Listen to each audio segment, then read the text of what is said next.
आज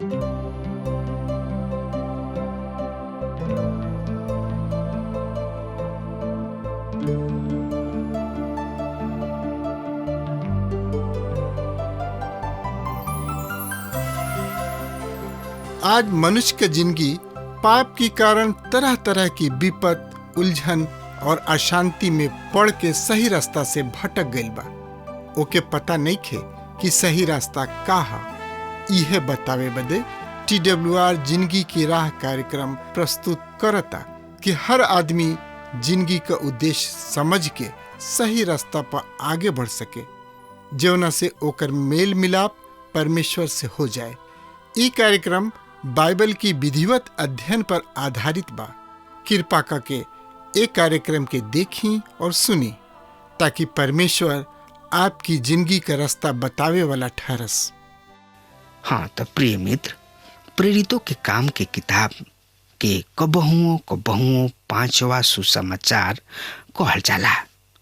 इ लूका रचित सुसमाचार के संबंध या एकरा के दूसरा शब्द में कहल जाए, इ लूका रचित सुसमाचार के संबंधी करण है और डॉक्टर लूका लिखले बाड़न। इ पहलका पद में परिचय के द्वारा पता चलेला।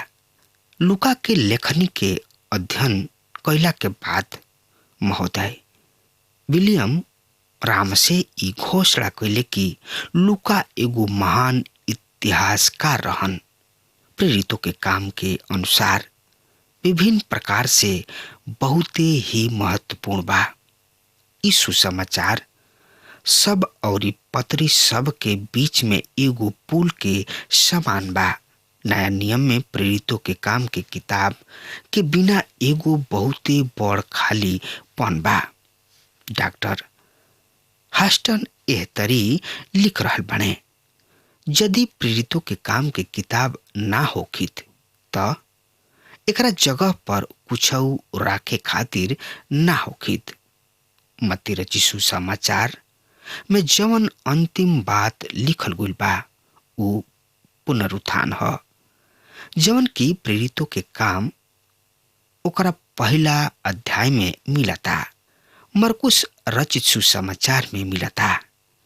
प्रभु यीशु के ऊपर उठावे गोइला के बखान प्रेरितों के काम के किताब ओकरा पहला अध्याय में मिलता। लूका रचित सुसमाचार में जौन अंतिम बात लिखल गइल बा उ पवित्र आत्मा के प्रतीक्षा है। एकरा के दूसरा शब्द में कहल जाए कि लूका रचित सुसमाचार में जौन आखिरी बात लिखल गइल बा उ पवित्र आत्मा के इंतजार के बारे में लिखल गइल बा और इहो प्रेरितों के काम के किताब ओकरा पहले अध्याय में पावल जाला। यूहन्ना रचित सुसमाचार में प्रभु यीशु मसीह के दूसरा हाली अइला के बारे में वर्णन तथा बखान बा। एकरा के दूसरा शब्द में साफ साफ कहल जाए, यूहन्ना रचित सुसमाचार में प्रभु यीशु मसीह के द्वितीय आगमन के वर्णन पावल जाला और इहो प्रेरितों के काम के किताब ओकरा पहले अध्याय में पावल जाता। प्रेरितों के काम के अध्याय एह तरी से बा जैसे चारों सुसमाचार सब के एगो कॉपी से एगो जग में उझिल दिहल गइल होखे और एकरा में प्रभु के सेवक सब के खातिर आज्ञा भी बा, जवन की चारों सुसमाचार सब में उभर के आवेला और यही बात के प्रेरितों के काम के किताब दृढ़ करेला। प्रेरितों के काम के किताब पत्री सब के खातिर एगो सीढ़ी तैयार करला। एक किताब के पढ़ला के द्वारा बहुत ही बढ़िया अनुभव प्राप्त होला। प्रेरितों के काम के किताब कलीसिया के इतिहास के नींव है, जकरा द्वारा पत्री सब के निर्देशन मिलेला। एकरा के दूसरा शब्द में रुआ कह सकता नहीं, प्रेरितों के काम की किताब कलीसिया के इतिहास के नींव रखेले। श्रोता, प्रेरितों के काम के किताब में कलिसिया के शुरू, कलिसिया के जन्म के लेखा मिलेला। उत्पत्ति के किताब में आत्मिक देह यानी कि शरीर के बखान भी पावल जाला, यानी कि मिलेला, जौना से कि हम पहचानी न जा। एक किताब के शीर्षक या कुंजी पहल का अध्याय के 8वां पद में पावल जाला। यहाँ पर ए तरी लिखल गइल बा, सुनी ध्यान से। पर जब पवित्र आत्मा तुहरा पर उतरी तब तू समर्थ पैबा, और यरूशलेम और सब यहूदिया और समरिया में और पृथ्वी के छोर तक हमार गवाह होखबा। एक किताब के वर्गीकरण स्वाभाविक रूप से मुख्य पद के अनुसार कइल गइल बा। प्रेरितों के काम की किताब ओकरा से पहले 7 अध्याय में प्रभु यीशु मसीह के कार्य, जौन की पवित्र आत्मा के सहायता से चेला सब के द्वारा यहूदिया और समरिया में कोइल गोइल उनकर बखान बा। बाचल बाकी किताब में प्रभु यीशु मसीह के काम पवित्र आत्मा के सहायता से चलेला। सबके द्वारा जगत के छोर तक कोइल गोइल उनकर बखान के पावल गुल बा। प्रेरितों के काम की किताब पूर्ण नहीं थे। ई पौलुस के रोम में किराया पर लिहल गोइल घर के टूट जाता। एकर अंत ठीक नहीं खे। प्रिय मित्र, कारवा जानता नहीं काहे। एकर कारण प्रेरितों के काम के किताब के लगातार कहानी है। हो सकता परमेश्वर डॉक्टर लूका के अगला अध्याय के लिखे खातिर रख ले होखस। हाँ, इहो हो सकता उहे लिखले जौन की रउआ और हम पवित्र आत्मा के द्वारा मसीह यीशु के खातिर करेलन। ये हम आशा करतानी कि ये हमार विचार है। प्रिय श्रोता, प्रेरितों के काम की किताब के कुछ खास तथा कुछ विशेष ढांचा। पहल का प्रभु यीशु मसीह के श्रेष्ठता। प्रभु यीशु मसीह अब अपना चेलन के छोड़ दिले और उ चल गए। उ प्रेरितों के काम के किताब ओकरा पहला अध्याय में आसमान में ऊपर उठावल जा चुकल बाड़े, लेकिन उ अब भी काम कर रहा बाड़े। उ केवल अपना परिस्थिति में परिवर्तन कइले बाड़े। उ अपन प्रधान कार्यालय के बदल देले बाड़े। जब तक उ एह संसार में रहले उनकर प्रधान कार्यालय कफरनहूम में रहे। अब उनकर प्रधान कार्यालय स्वर्गीय बाबू के दाहिना हाथ में बा। प्रिय मित्र, प्रभु यीशु मसीह प्रधान हमें उस सड़क से ही अपन सब कार्य के कर रहल बने। तब प्रिय मित्र, आइ देखल जाओ दूसर का है पवित्र आत्मा के श्रेष्ठता। प्रभु यीशु मसीह पवित्र आत्मा के भेजे के वादा तथा प्रतिज्ञा कइले। ई प्रतिज्ञा यूहन्ना रचित सुसमाचार में 4 हाली दिहल गइल बा। तो एकरा बारे में जानकारी खातिर रोआ हमरा संगे आपन पवित्र शास्त्र बाइबल निकाल लेनी। हाँ, तो ओह में देखी नया नियम से यूहन्ना रचित सुसमाचार 1 अध्याय के 33 पद इस तरी से बखान कर रहल बा। सुनी, हम पढ़ रहल बानी। और हम तो उनका के ना पहचानत रही, पर उ हमरा के पानी से बपतिस्मा देवे के भेजनी। उहे हमरा से कहले जेकरा पर तू आत्मा से बपतिस्मा देवे वाला इहे है। प्रिय मित्र, तो एकरे साथ पढ़त सुनत समझत चलत चली। तो ज्यादा से ज्यादा जानकारी खातिर वह हमरा संगे नया नियम की किताब से देखी यूहन्ना रचित सुसमाचार 7 अध्याय के 37 पद से लेके 39 पद तक पढ़ी। पर्व के अंतिम दिन जौन की मखदिन रहे प्रभु यीशु खड़ा भइले और ई पुकार के कहे लगले, यदि केहू प्यासल होके त हमरा पीछे आवे और ई पिए। जे हमरा पर विश्वास करला, जैसे कि पवित्र शास्त्र में कहल गइल बा, उनका हृदय में से जिंदगी के पानी के नदी निकली। पर ई उ पवित्र आत्मा के बारे में कहल गइल बा जे उनकरा पर विश्वास करे वाला पावे पर रहन। ऐसे पवित्र आत्मा अब तक ना दिहल गइल, काहे कि प्रभु यीशु अब तक महिमा में ना पहुंचल रहन। तो आई फिर पवित्र शास्त्र नया नियम से देखल जा। यूहन्ना रचित सुसमाचार 14 अध्याय 16 और 17 पद एह तरी से बता रहल बा। और हम स्वर्गीय बाबू से विनती करब और ऊ तोरा के एगो सहायक दिहे कि ऊ सदा तोरा साथ रहे।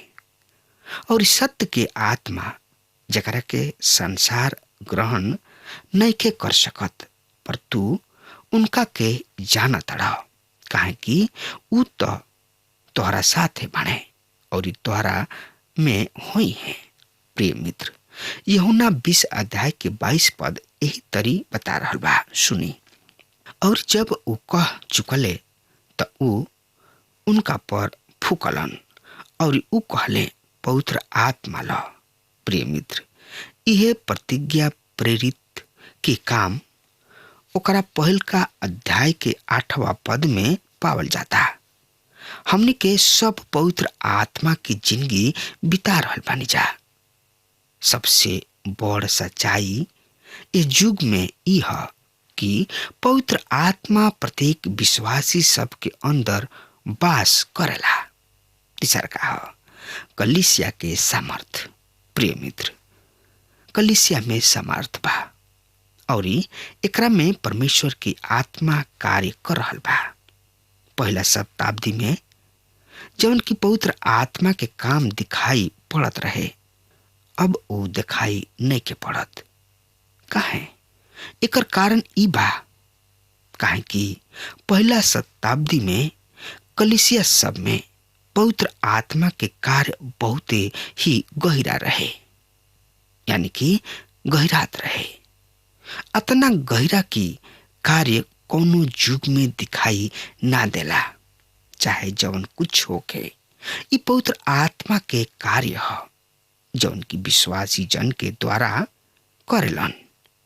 कार्य परमेश्वर के महिमा और आदर देवे खातिर कल जाला। प्रिय मित्र, चौथा का है कलीसिया के श्रेष्ठता। स्पष्ट या अस्पष्ट रूप में कलीसिया एगो नया संस्था है जौन की प्रेरितों के काम की किताब में उभर के आयल बा। पांचवा है श्रेष्ठ जगह। एक किताब के शुरू यरूशलेम में होता और आखिरी में रोम में। प्रिय मित्र, विलियम ये सब जगह के जांच पड़ताल कोयला के द्वारा सत्य के पौले। छठवा है लोगन के श्रेष्ठता। भीड़ और पद सब के अलावा लूका के नाम 110 हाली आयल बा। हमार ऐसन विश्वास बा कि पहल का शताब्दी के अंत तक लाखों विश्वासी संसार में हो गोल होकी हैं। 200 से 300 साल में कलीसिया के बहुते ही बढ़ोतरी भइल बा। ई सच बा कि अब एकर रफ्तार कम तथा धीमा हो गइल बा, ठीक वही तरी से जैसे कि हमनी के प्रभु यीशु मसीह कहले रहन। सातवां है पुनरुत्थान के प्रधानता। प्रिय मित्र, पुनरुत्थान सुसमाचार प्रचार के केंद्र बिंदु है। ऐसा बहुत कलीसिया सब में पुनरुत्थान के केवल एक ही संदेश होला। बहुत हाली हम एगो पादरी होखला के नाते अगस्त में भी पुनरुत्थान के संदेश देखे ले बानी। ऐसा बहुत लोग सोचलन कि यह पादरी के का हो गइल बा। वहनी लोग शायद सोचत हुई हैं कि ये पादरी की गर्मी लाग रहल बा। प्रिय मित्र, चाहे जौन कुछ रउआ सोची, शुरू तथा प्रारंभिक कलीसिया सब में पुनरुत्थान के संदेश जरूर दिहल जात रहे। एकरा बिना संदेश ना कहलात रहे। पेंतीकोस्त के दिन में पतरस के संदेश पुनरुत्थान पर आधारित रहे। ओ दिन सब में जौन कुछ होत रहे ओकरे बखान करत रहन। काहे कि सच्चाई तो ई बा कि प्रभु यीशु मसीह परमेश्वर पिता के दाहिना हाथ बैठ गइलन और पवित्र आत्मा के हमनी के बीच में भेज दिले। ये सब पुनरुत्थान के कारण ही भइल। प्रिय मित्र, रउआ एगो पाइप की पौलुस के संदेश के केंद्र बिंदु भी पुनरुत्थान रहे। ऐसा बहुते प्रचारक, पादरी, पास्टर बाणे कि कुछ विषय पर प्रचार करे के आदत बना ले और ऐसा बहुते लोग बाणे की भविष्यवाणी सब पर प्रचार करे के आदत भी बना ले और कुछ लोग अपना मन पसंद के संदेश के चाहत राखेलन और उसी तरी से वो अपना संदेश के बनावेलन। प्रिय मित्र, यदि रउआ संदेश देवे खातिर कोनो विषय के आदत बनावे चाहतानी तो हमार इहे सलाह बा रउआ से कि रउआ पुनरुत्थान के बारे में संदेश देवे के बारे में आदत बनाई।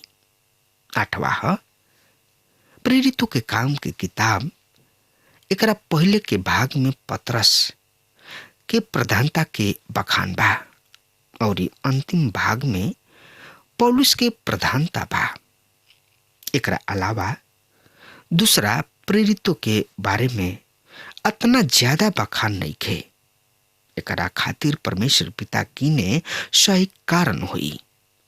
इस सच बा कि हम ये दोनों आदमी के सेवा पर जोर डालब। प्रिय मित्र, एकर मानवीय कारण भी बा और हमरा विश्वास बा कि डॉक्टर लूका ये दोनों के सेवकाई से परिचित हुई हैं और वो पौलुस के संगति में रहन। मित्र, कुछ लोगन के विचार बा कि पतरस और पौलुस के बीच में असहमति रहे और हमरा विश्वास बा कि डॉक्टर लूका, पतरस और पौलुस बहुते हाली एक साथे बैठल हुई हैं और सलाह मशवरा कोइले होई लोग। एक किताब के खातिर उचित शीर्षक के हमेशा अभाव रहल बा। अलग अलग बाइबल अनुवाद में अलग अलग शीर्षक आयल बा। प्रिय मित्र, अगर हमनी के ये शीर्षक चुने के होई तो हमनी के चुनल जाई पवित्र आत्मा के सहायता से उनका चलन के द्वारा प्रभु यीशु मसीह के कार्य। प्रिय मित्र, अब हमारा समय खत्म होता। यही परिचय के साथ रउआ से हम विदा चाहता नहीं। तब तक खातिर रउआ हमरा के आज्ञा दी। परमेश्वर रउआ के और रउआ बाल बच्चन के सबके पढ़ाई लिखाई में आशीष देस। आमीन। हमके विश्वास बा कि ई कार्यक्रम आप सब खातिर फायदेमंद सिद्ध भइल हुई। हम चाहतनी कि आप सब आपन आपन आशीष हमरों से बांटी। अगर आप सबके लगे बाइबल से चाहे आपकी निजी जिंदगी से क्यों सवाल होके चाहे क्यों समस्या खातिर प्रार्थना करावे चाहतनी तो हमारी फोन नंबर पर जरूर संपर्क करें। परमेश्वर आप सबके बहुत आशीष प्रदान करें और आज का दिन आप खातिर सुखद बनावे।